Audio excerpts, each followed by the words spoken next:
이 밤에 우리에게 주신 하나님의 말씀은 로마서 4장 1절에서 12절 말씀, 신약성경 244면입니다.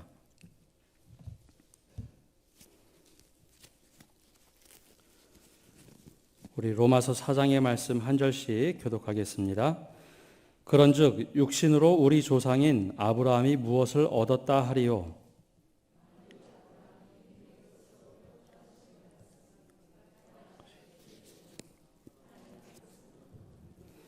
성경이 무엇을 말하느냐? 아브라함이 하나님을 믿음에 그것이 그에게 의로 여겨진 바 되었느니라.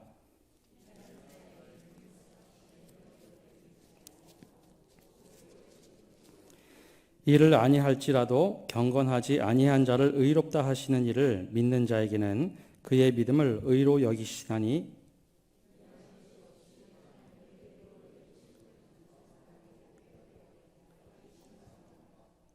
불법이 사함을 받고 죄가 가리어짐을 받는 사람들은 복이 있고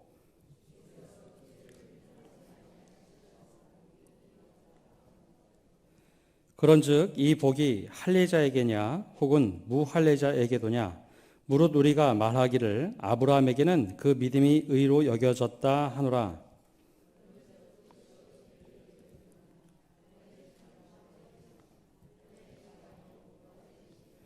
그가 할례의 표를 받은 것은 무할례 시에 믿음으로 된 의를 인친 것이니 이는 무할례자로서 믿는 모든 자의 조상이 되어 그들도 의로 여기심을 얻게 하려 하심이라.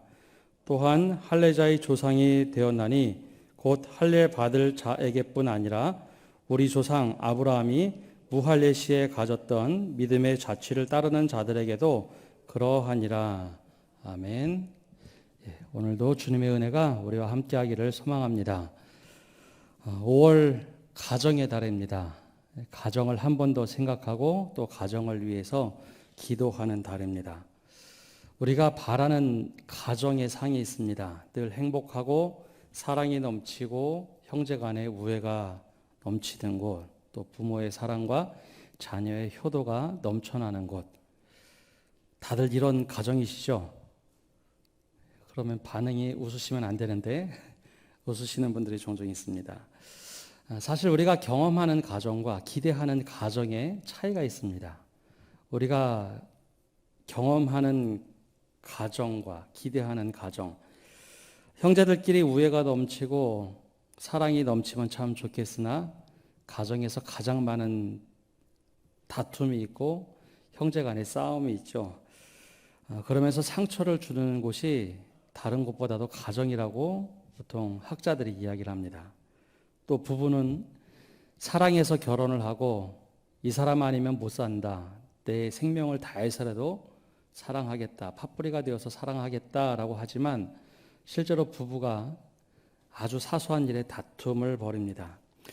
허니문이 끝나면 장점보다는 단점이 더 많이 보이고 이 성품이 너무 좋아서 결혼하고 났는데 그 성품 제발 좀 바뀌었으면 좋겠다 하는 게 보통 부부들이 경험하는 일입니다. 부모가 자녀에게 사랑을 주는 것 너무나 당연하고 자연스럽게 보이지만 때로는 그 사랑이 과하면 자녀들이 힘들어하기도 하고 과잉으로 너무 보호하면 옥죄는 느낌을 받기도 하고 때로는 자녀들 안에 골고루 사랑을 주기보다는 편애하기 때문에 자녀들이 힘들어할 때도 있습니다. 반대로 자녀들이 부모님께 효하는 것 당연한 것이지만 요즘에는 종종 이런 천덕꾸러기가 어디 있나 하는 이야기도 종종 들려옵니다. 그렇다고 행복한 가정 이루는 것을 우리가 포기할 수 없는 이유는 옳은 방향이고 옳은 길이 있다고 믿기 때문입니다. 지금 이 어려운 상황보다는 정말 사랑이 넘치고 우애가 넘치는 가정, 그 가정이 옳다고 생각하기 때문에 포기하지 않고 그 길로 계속해서 향하여 나가는 것이죠. 믿음도 이와 똑같습니다. 믿음 생활도 때로는 우리가 넘어지기도 하고 좌절도 하고 속상한 일도 경험합니다. 당연히 믿음이면 행복하고 하나님의 축복이 넘치는 것 우리가 다들 기대하고 바라는 것이지만 실제 믿음 생활에서는 걸림돌도 많고 넘어지는 일도 많습니다. 그 믿음을 키우도록 하나님께서 허락하신 교회라는 도구에서도 분명히 하나님의 교회는, 또 주님의 몸된 교회는 천국을 맛보는 곳, 천국의 진수를 경험하는 곳이야 함에도 불구하고 때로는 갈등도 있고 어려움도 만나고 때로는 속상한 일도 있습니다. 그렇다고 우리가 포기할 수 없는 것은 분명히 성경에서 말하는 하나님이 원하시는 교회의 상이 있기 때문입니다. 이 천상에서 말하는 이 교회, 하나님께서 말씀하시는 이 교회의 상이 있기 때문에 우리가 포기하지 않고 그것을 향하여 매일매일 가는 것이죠. 그러다 보면 어느 순간에 내가 기대하는 것이 아니라 하나님께서 원하시는 교회의 모습으로 우리가 종말의 때에 변하겠다라는 기대함, 바로 이 기대함을 가지고 살아가는 것, 이것이 바로 믿음입니다.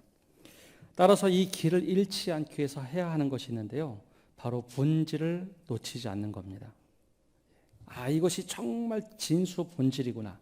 그 본질을 놓치지 않고 따라가는 겁니다. 바로 그 길을 잃지 않는 것, 이 본질을 찾아가는 것. 그래서 오늘 사도 바울은 로마의 편지를 보내면서 4장의 이 믿음의 본질에 대한 이야기, 바로 의에 대한 이야기를 하고 있습니다. 오늘 이 말씀을 통해서 믿음의 본질을 잃지 않고 좀 바르게 가는 귀한 시간이 되기를 바랍니다. 라틴어에 아드 폰테스라는 단어가 있습니다. 우리 AD라고도 쓰는데요. 사실 이 아드 폰테스라는 단어는 근원으로 돌아가자라는 뜻을 가지고 있습니다. AD라는 것은 많이 들어보셨죠? BC, AD 해서 우리 연대기를 표현할 때 이 AD를 씁니다. 근데 이거 본 뜻은 근원으로 돌아가자라는 뜻입니다. 종교개혁자들이 가장 많이 외쳤던 슬로건 중에 하나입니다. 성경으로 돌아가자라는 이전에 이 근본으로 돌아가자. 당시 종교개혁자라고 불렸던 루터, 그는 카톨릭 수사였습니다. 사제였죠.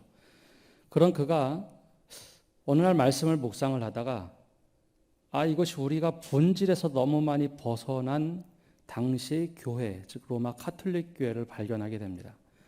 아무리 말씀을 보아도 이것은 아닌 것 같은데 하는 문화와 잘못된 것을 깨닫게 되죠. 그래서 그가 행했던 것은 이거 잘못된 것 같아. 지적을 하고 뒤집어야 하고 교황이 사과해야 되고 주교가 잘못했다 선언을 했던 것이 종교개혁이 아니라 말씀에 있어서 이것이 조금 많이 빗나갔습니다. 우리가 이것을 고민해 봅시다라는 이야기로 95개의 논제를 뽑아서 성벽에 붙였습니다. 교회이자 대학 비텐베르그 성 앞에 붙였죠. 근데 너무 전곡을 콕 찔렀습니다.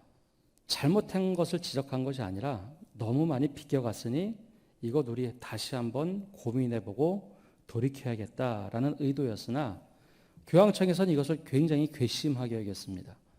그래서 그를 파문시키면서 오히려 파문의 소문이 이곳저곳에 퍼졌고 이 95개의 항목을 사람들이 복사해서 인쇄해서 나눠주면서 종교개혁이 일어났습니다.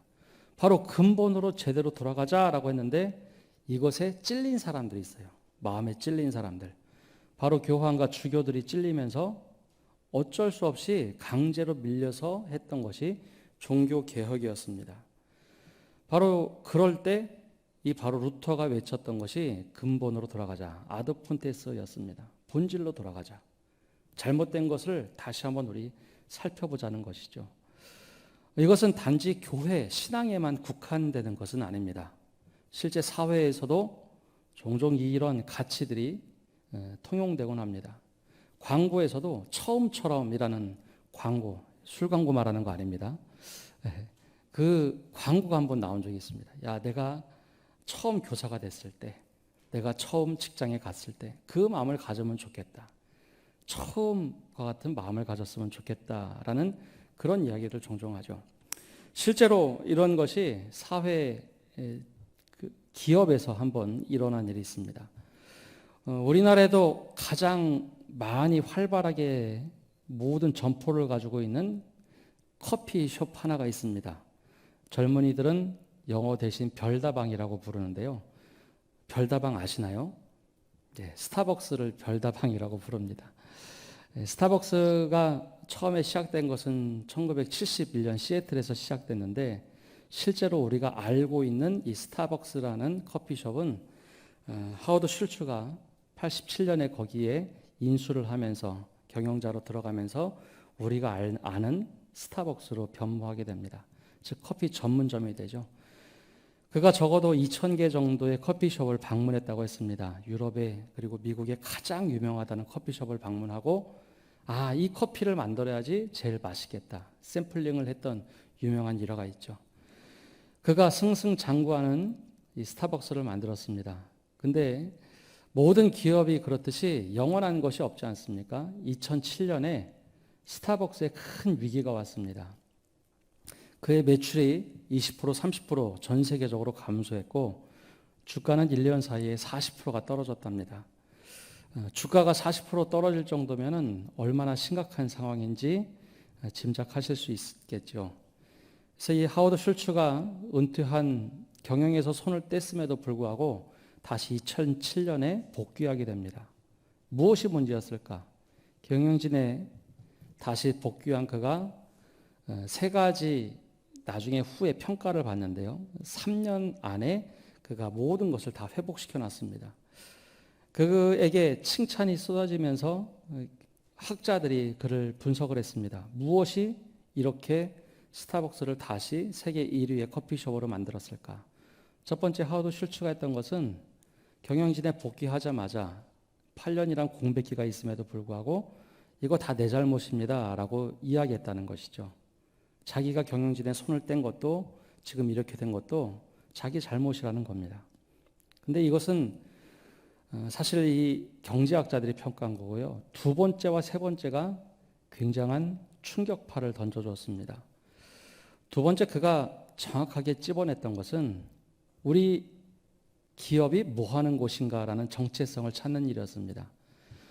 원래 스타벅스는 여러 곳에서 분석하고 책들이 쏟아져 나왔는데요. 스타벅스는 커피를 팔지 않고 스타벅스를 판다라는 말이 있습니다.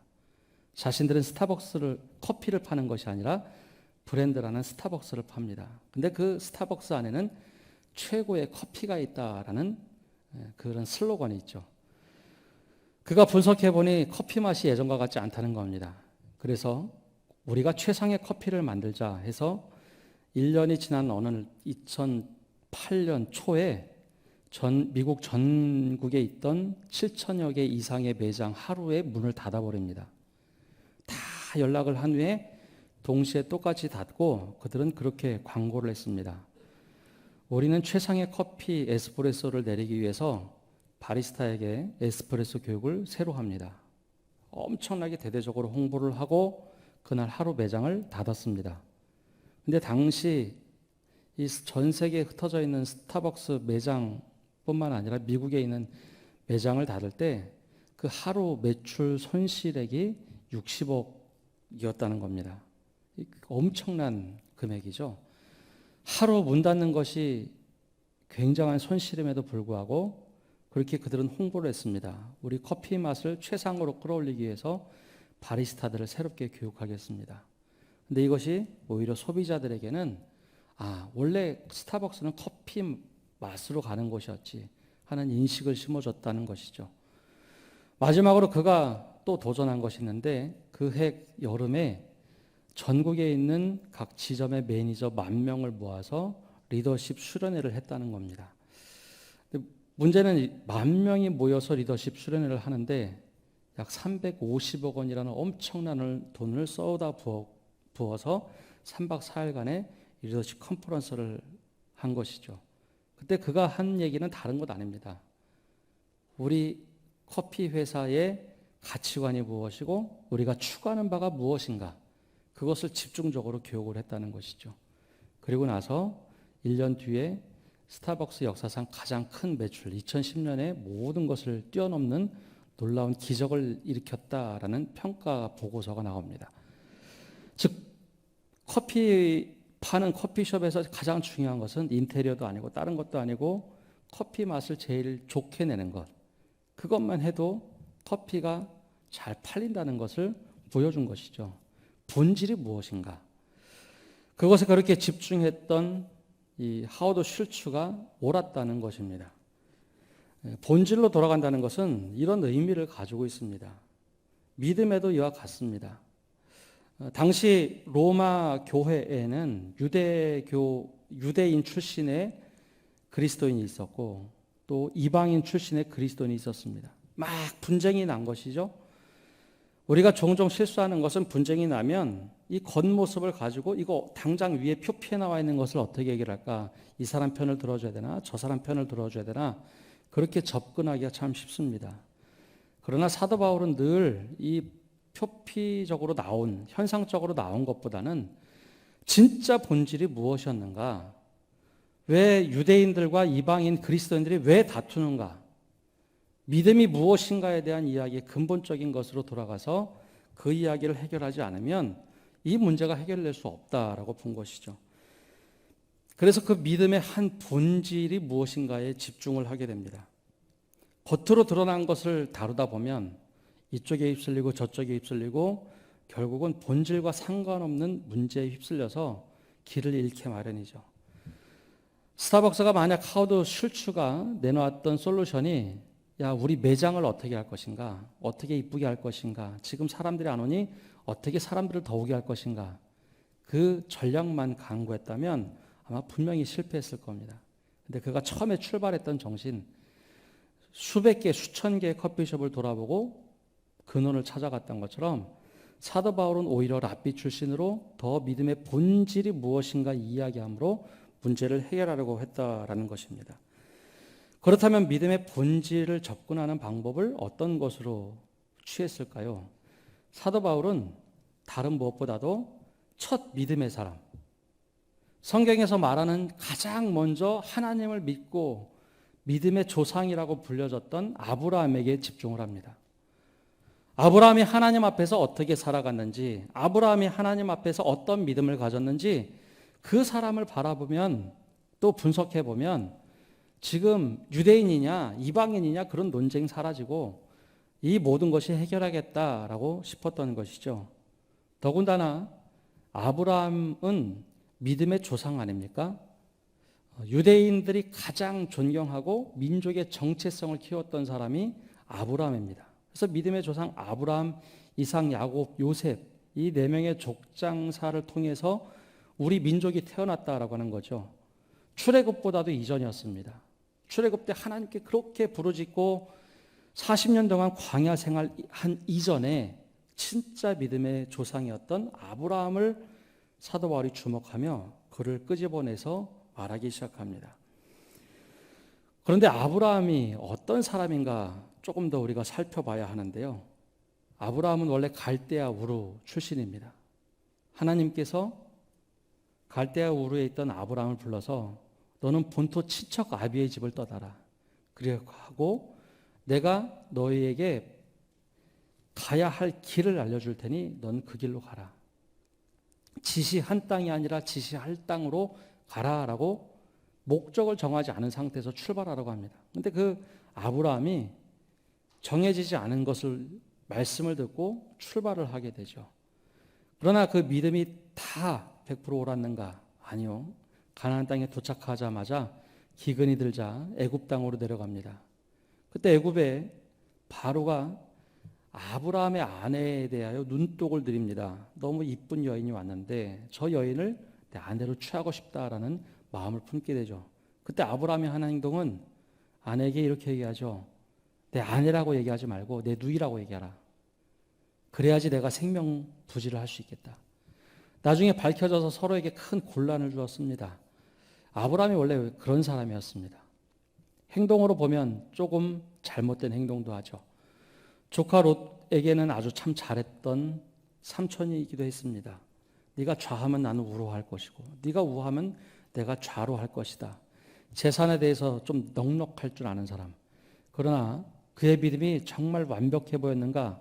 그렇지만은 않았습니다. 그러나 이스라엘 백성들이 그를 그렇게 존중하고 따랐던 이유 중에 하나는 가장 위기의 순간 하나님께서 시험하셨을 때 야, 이삭 좀 바쳐봐라. 하나님께서 원하시는 방법이 아니라 이삭을 번제로 드리라. 다 표피를 벗기고 동물 잡듯이 아들을 달라고 했을 때 백세 난 아들 이삭을 드린 그 모습을 기억하면서 유대인들은 이것이야말로 하나님께서 의로 여기신 행동이다 라는 인식을 가지고 있었습니다. 우리가 그의 후손이니 하나님 말씀하시면 내가 생명을 다해서 그것 따르기만 하면 우리에게 의롭다 하실 거 아닙니까? 그래서 이스라엘 백성들이 품었던 생각은 바로 의입니다. 우리가 아브라함처럼만 행동하면 우리는 의로운 자가 되겠다라는 것이었죠. 갑자기 아브라함 얘기를 하니 우리는 예수님 믿는데 왜 굳이 아브라함 얘기를 합니까? 라고 할 수 있습니다. 그러나 예수님을 믿는다는 것 당시에는 굉장히 혼란스러운 이야기입니다. 지금 우리야 예수님께서 메시아라는 것 그리고 구원자라는 것 다 알고 믿는 것이지만 당시에는 예수님을 믿어도 할례를 받아야 한다는 주장도 있었고 믿으면 다 되느냐 말씀대로 다 지켜 행하지 않으면 믿으면 다 가짜야 라고 하는 일들도 있었죠. 그래서 사도 바울은 확 거슬러 올라가서 아브라함을 소환해서 말을 하고 있습니다. 따라서 이 믿음의 진수를 보여줬던 아브라함, 그럼 그를 어떻게 사도 바울은 평가하는지 오늘 말씀을 좀 더 들여다봅니다. 우리 1절과 2절 말씀 함께 읽어보겠습니다. 1절입니다. 그런즉 육신으로 우리 조상인 아브라함이 무엇을 얻었다 하리요? 만일 아브라함이 행위로서 의롭다 하심을 받았으면 자랑할 것이 있으려니와 하나님 앞에서는 없느니라. 아멘. 사도 바울의 원래 직업, 그의 원래 직업은 사도 바울이 아니라 원래 랍비 사울입니다. 원래 그가 가지고 있던 직업은 랍비였습니다. 랍비들은 보통 먹고 살기 위해서 하나의 직업을 또 하나 갖는데 그 하나는 천막을 만드는 사람, 즉 로마 군인에게 천막을 납품했던 사람입니다. 근데 랍비 출신이라는 것이 어떤 것인가 하면 그냥 랍비도 아니고 그는 가말리엘 문화생이라고 우리 성경에 번역되어 있는데 여기서 말하는 문화생은 수제자를 의미합니다. 이 가말리엘은 랍비 중에 최고의 랍비였고 또 당시 학자들의 견해로 보면 가말리엘은 조금 유연한 생각을 가지고 있던 보수적이기보다는 좀 유연한 생각을 가지고 있던 랍비였습니다. 그의 제자로 자랐던 사람입니다. 따라서 성경의 지식이 아주 탁월했죠.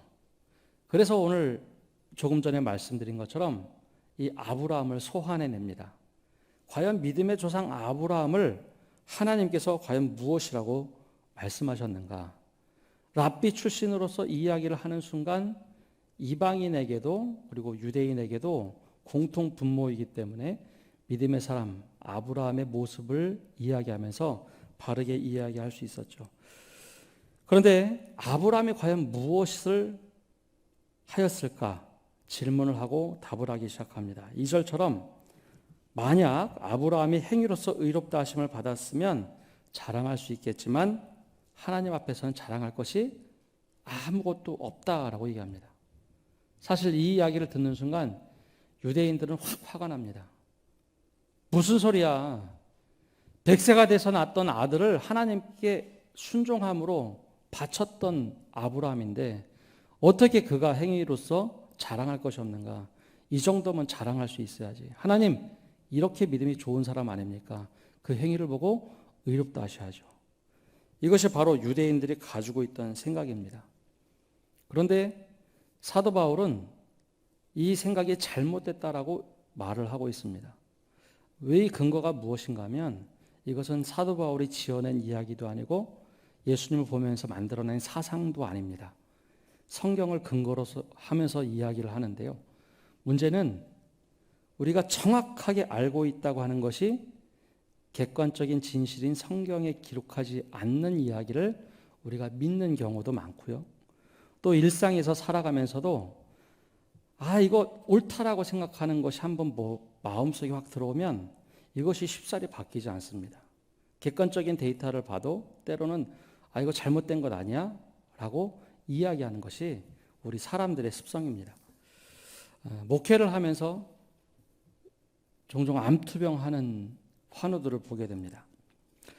암투병 하는 분들을 참 많이 보았는데요. 암투병을 할 때 대부분 결과가 좋은 분들 나중에 보면 첫 번째는 굉장히 긍정적인 분들이 많습니다. 이거 어떻게 하지 깜짝 놀라는 것보다 긍정적인 분들이 암투병을 참 잘하십니다. 또 믿음에 있어서 하나님께서 반드시 살려주신다라는 그 확고한 믿음, 분명히 내가 살 수 있다라는 확고한 믿음이 있는 경우, 그리고 또 가장 중요한 것 중에 하나는 나를 치료하고 있는 의사를 신뢰하는 분들. 보통 이것이 좀 있어야 암 투병을 참 잘 지혜롭게 극복하는 모습을 보았습니다. 물론 그럼에도 불구하고 병화와 싸워서 돌아가시는 분들도 보았지만 적어도 이 세 가지가 있어야 암 투병할 때 좀 긍정적으로 이겨내는 모습들을 좀 보았습니다. 근데 이와 반대로 가장 문제가 되는 것 중에 하나는 제가 목회자지만 암 투병하시는 분들이 의사를 신뢰하지 못할 때를 여러 번 보았습니다. 의사가 신뢰가 되지 않으면 혹은 또 의사를 신뢰하더라도 다른 사람들의 수많은 이야기를 듣고 나면 종종 헷갈린다라는 것을 좀 곁에서 보게 됩니다. 어떤 이야기인가 하면 야 어떤 집 가보니까 이거 다려 먹었더니 낫더라. 어떤 집 가보니까 이 음식 좋으니까 이거 먹어봐라. 그리고 막 음식을 갖다 줍니다. 근데 정작 의사의 처방에는 따르지 않고 그런 의식들을 막 가져다가 드시는 거를 좀 봤고요. 때로는 의사하고 상의를 하는데 의사가 한참 설명을 해주고 다른 것 안 드시죠? 그러면 저 이거 먹는데요 라고 딱 펼쳐봤을 때 의사들이 깜짝 놀라고 이거 절대 드시면 안 됩니다 하더라도 저 사람은 이거 먹고 낫다는데 하고 의사를 신뢰하지 못하면 아무리 대화를 해도 이것이 더 옳다라고 생각해서 사람들한테 들었던 이야기를 대로 다른 분들을 좀 봤습니다. 근데 적어도 우리나라 의료 시스템을 보면 의사 한 명, 즉 전공의 한 명이 의대를 나오고 인턴을 하고 레지던트를 나와서 전문의 시험을 보는데 최소한 10년 이상 걸립니다. 그리고 보통 대학병원에 과장 정도 할 정도면 펠로우를 거쳐서 그 과장까지 올라가기까지는 15년, 20년 정도가 걸리죠. 그러면 그 기간 동안에 본인이 전문의로서 임상한 사람만 수백 명, 수천 명이 됩니다. 비슷한 병 치료한 사람들만. 물론 그래도 실력이 없는 분들도 있을 수 있겠지만 또 혹은 실수하는 경우도 있겠지만 대체적으로는 본인이 실수하지 않고 최선을 다해서 이 환자를 치료하려고 하죠. 근데 이런 환자들 한두 명 만나겠습니까? 엄청나게 많이 만나죠. 그러니 이 얘기 저 얘기 다 들어본 의사들이 그거 절대 하지 마십시오 하면 일반적으로는 거기에 대한 상식은 다 의사들이 알고 있는 것이 참 많습니다. 그것이 오히려 해가 되기 때문에 절대 하지 말라고 하는데 보통 환자들이 의학 논문 읽어보지 않지 않습니까? 그런 거 한 번도 보지 않았던 환자들이 누구 이야기 듣고 전혀 전문가가 아닌 사람들 이야기 듣고 누구 그렇다더라 하면 그것을 따라갑니다. 그렇다더라. 누구 이렇게 낫다더라. 그러다 보면 결과적으로 너무 몸이 악화가 돼서 병원 가는 가족들을 참 많이 봤습니다. 신뢰관계가 되지 않으면 믿지 못하는 것. 객관적인 사실을 탁 펼쳐 보여줘도 믿지 못하는 것. 사실 믿음에도 동일합니다. 사도 바울이 괜히 아브라함을 끌어온 것은 아니고요.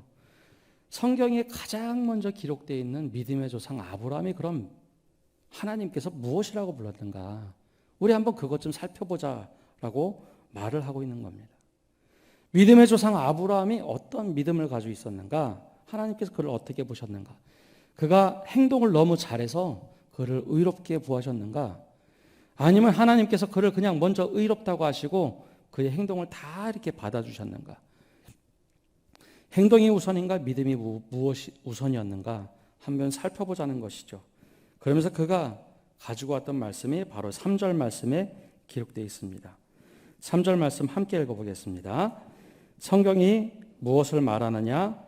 아브라함이 하나님을 믿음에 그것이 그에게 의로 여겨진 바 되었느니라. 아멘.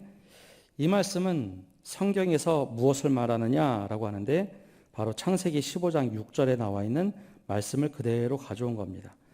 창세기 15장 6절에 이렇게 기록되어 있습니다. 아브람이 여호와를 믿으니 여호와께서 그 이를 그의 의로 여기시고. 예. 근데 여기서 이름이 다르죠. 창세기에는 아브라함이 아니라 아브람입니다. 이게 어떤 의미인가 하면 하나님께서 아브라함의 믿음을 보시고 흡족하게 생각하시고 나중에 야 너는 열국의 아비라고 불러라. 그래서 아브라함이라는 이름으로 바꿔줍니다. 근데 지금 이 아브람이라고 불렀던 상황은 그가 이삭을 바쳤을 때가 아닙니다. 한참 전 이야기입니다. 아까 말씀드린 것처럼 아브람은 원래 이방 땅에서 살던 갈대아 우르 살던 사람입니다. 하나님께서 그를 거기서 끄집어내셔서 아브람답게 만들려고 열심히 노력한 사람입니다. 그런데 아브람이 다 믿음으로 행했는가? 아니요. 잘못된 행동 여러 번 했습니다. 아내를 누이라고 속이기도 하고 다른 사람들과 전쟁을 하고 또 여러 가지 패착을 많이 했습니다. 그럼에도 불구하고 그가 막판에 조카 롯을 구하기 위해서 자신의 군대를 데리고 사병을 데리고 가서 조카 롯을 구해오죠. 그리고 멜기세덱에게 11조를 드린 다음에 하나님께서 흡족하게 그에게 나타나셨습니다. 그리고 나서 그와 대화를 하는 가운데 오늘 우리 이 말씀을 하고 있는 겁니다. 아브라함이 여호와를 믿으니 여호와께서 이를 그의 의로 여기시고. 그럼 무엇을 믿었다는 얘기일까 하는데 하나님께서 아브라함과 대화를 하십니다. 야, 내가 너로 내 씨로 민족을 만들어주겠다라는 말을 합니다. 그래서 아브라함이 배시시 웃으면서 하나님 저는 자식이 없어서 하나님께서 허락해 주지 않으셔서 어쩔 수 없이 제가 데리고 있던 종 엘르아사를 데리고 제가 이 종을 통해서 제 후사를 만들려고 합니다. 그렇게 얘기하자 하나님께서 그거 말고 분명히 내 씨로 하늘의 별과 땅의 모래와 같이 바다의 모래와 같이 많은 민족을 주겠다. 그때 비로소 아브라함이 그 말을 믿습니다. 행동이 있나요? 없나요? 그 말을 믿었어요. 하나님께서 그 모습 보시고 흡족하게 보시며 이 말씀을 하신 겁니다. 아브라함이 여호와를 믿으니 여호와께서 이를 그의 의로 여기시고.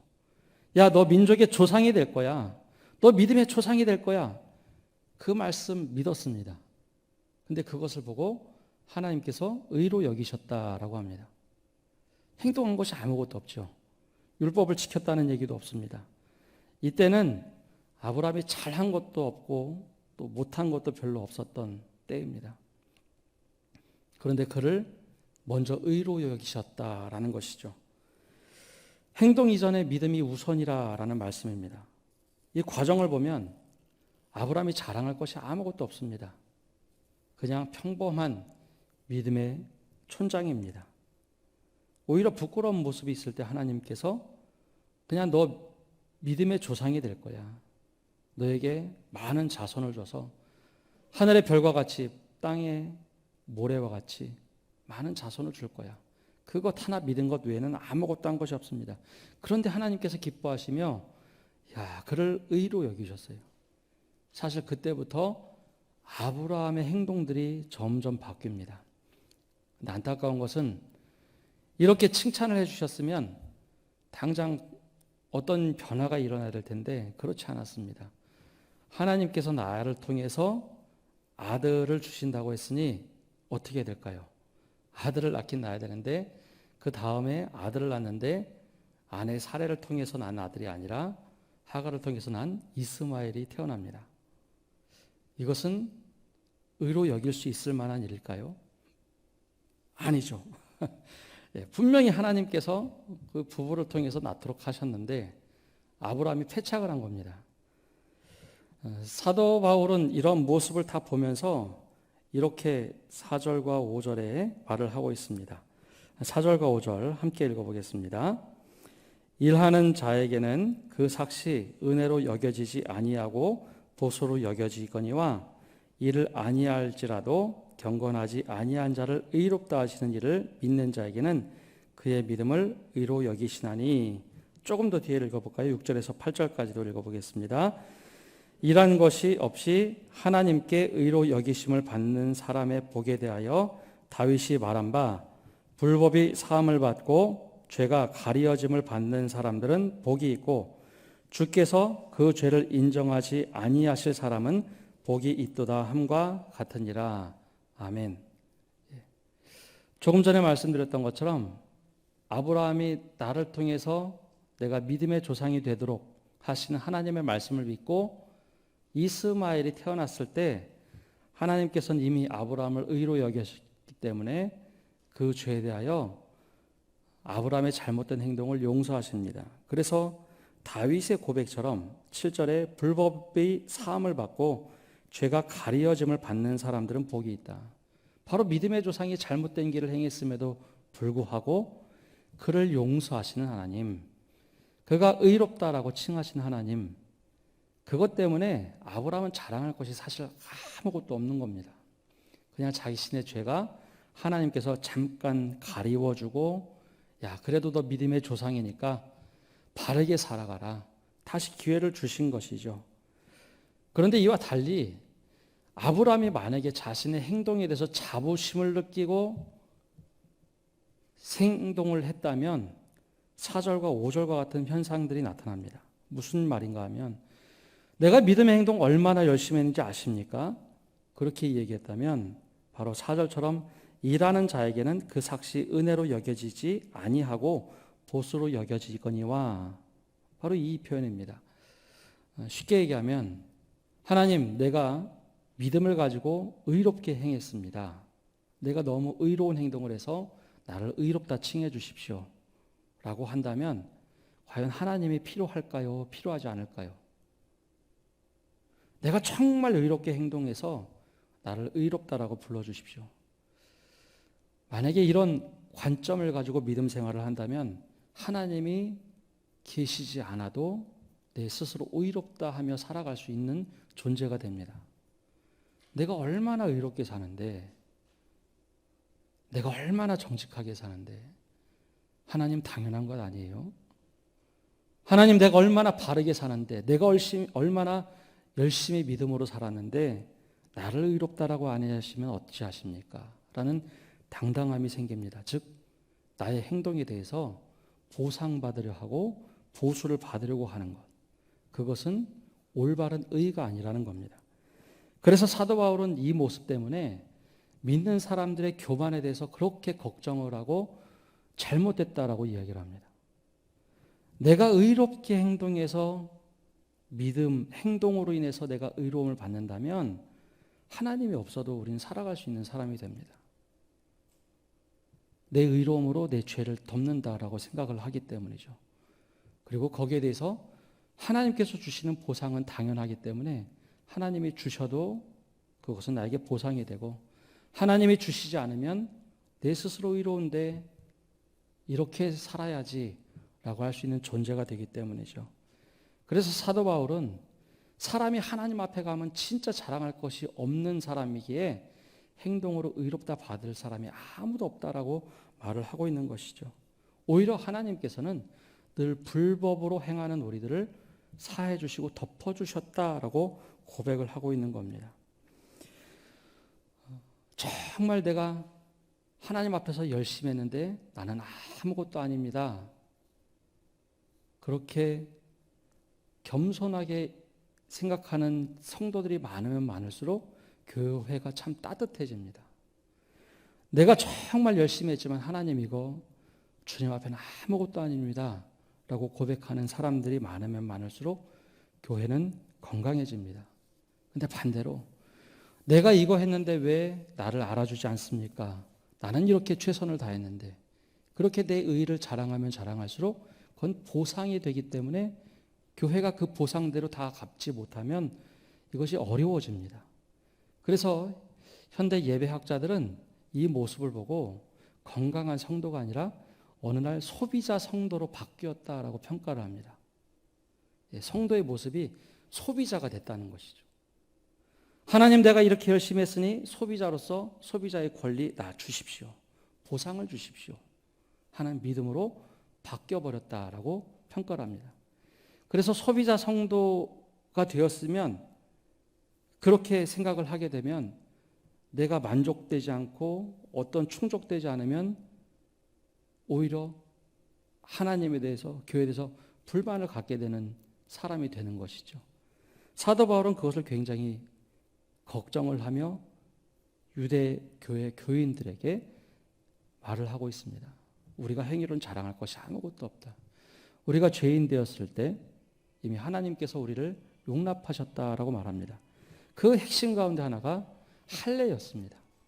내가 할례를 받았으니 얼마나 자랑스러운데 나 인정해 주십시오.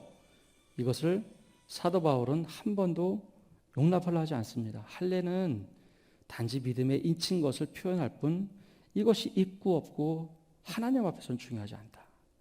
그래서 10절부터 12절까지 그 할례에 대한 이야기를 합니다. 할례는 할례를 받았거나 받지 않았거나 더 이상 하나님 앞에서는 중요한 것이다. 아니다. 왜냐하면 아브라함이 의롭다 여김을 받았을 때는 할례를 받지 않았을 때다라고 이야기를 합니다. 그러나 그것이 중요한 이유는 할례를 받지 않아도 의롭다, 즉 구원을 얻을 수도 있고, 유대인들에게는 할례의 본이 되는 아브라함에게 그 또한 의롭기 때문에 그는 믿음의 조상, 즉 믿음으로 의롭게 여김을 받은 사람이다라는 말을 하고 있는 겁니다. 오늘 우리 자신을 돌아볼 때 우리는 어떤 믿음을 가지고 살아갑니까? 내가 믿음으로 의롭다함을 여기며 받아가는 겸손한 믿음인지, 아니면 내가 행동한 대로 보상을 받고자 하는 믿음을 갖고 살아가는지요. 이것이 바로 우리들의 모습과 유대인들의 모습, 또 이방인들의 모습과 동일하게 비교되는 관점입니다. 우리가 내 행동에 대해서 하나님 보상을 원한다면 그것은 어느 순간 소비자 그리스도인이 되는, 당당한 요구를 하는 그리스도인이지만 하나님 앞에서 참 부끄러운 모습입니다. 바라기는 우리가 정말 주님 앞에서 겸손한 믿음 갖는 것, 하나님 내가 이렇게 하는 것, 내가 최선을 다했지만 주님 앞에 늘 부끄럽습니다. 자랑할 것이 아무것도 없습니다. 내가 믿음으로 살게 해주십시오. 그 고백을 하시며 살아가는 성도 여러분 되시기를 바랍니다. 기도하겠습니다. 하나님, 오늘도 저희가 주님 앞에 나와 기도하며 나갑니다.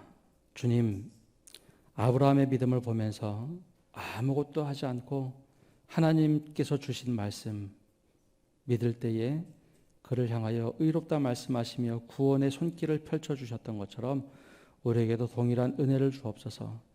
그러나 유대인 그리스도인들처럼 행여나 우리가 내 믿음의 행동에 대하여 보상을 받고 싶어하고 내 요구를 하는 그 잘못된 믿음에서 돌이킬 수 있는 은혜를 허락하여 주옵소서. 그래야 하나님께서 원하시는 겸손한 믿음, 순전한 믿음 가지고 살아갈 수 있는 저희 되도록 은혜 내려 주옵소서. 이 모든 말씀 예수님의 이름으로 기도합니다. 아멘.